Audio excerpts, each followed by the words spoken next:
আগুন নিভেছে, কিন্তু ক্ষত এখনো শুকায়নি।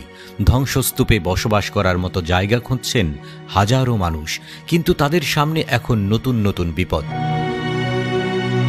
দক্ষিণ ক্যালিফোর্নিয়ার দাবানল কেবল জীবন আর প্রকৃতি নয়, মানুষের আর্থিক ভবিষ্যৎকেও হুমকির মুখে ফেলেছে। লস অ্যাঞ্জেলেসে প্রায় 40,000 একর জমি পুড়ে গেছে, 14,000-এর বেশি বাড়িঘর ধ্বংস হয়েছে। এই আগুনে 28 জন মারা গেছে। কিন্তু সমস্যা এখানেই শেষ নয়। আগামী সপ্তাহে দক্ষিণ ক্যালিফোর্নিয়ায় প্রথমবারের মতো বৃষ্টি হওয়ার পূর্বাভাস দেওয়া হয়েছে।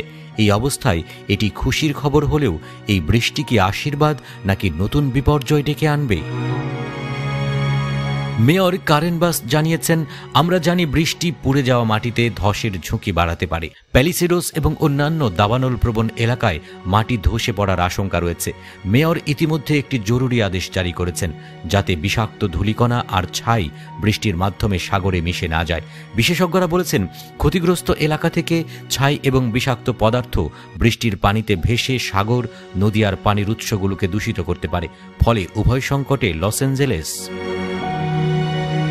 আগুনের তীব্রতা কমলেও নানা সংকট আষ্টে পৃষ্ঠে ধরেছে এখনকার মানুষকে। যারা তাদের বাড়িঘর হারিয়েছেন, তারা এখন নতুন আরেকটি সমস্যার মুখোমুখি, অতিরিক্ত ভাড়া। প্রায় 500-র বেশি বাড়ি বা অ্যাপার্টমেন্টের ভাড়া দ্বিগুণ করা হয়েছে। লস অ্যাঞ্জেলেস দমকল বিভাগ জানিয়েছে, তারা বৃষ্টির প্রভাব মোকাবেলায় আগাম প্রস্তুতি নিচ্ছে।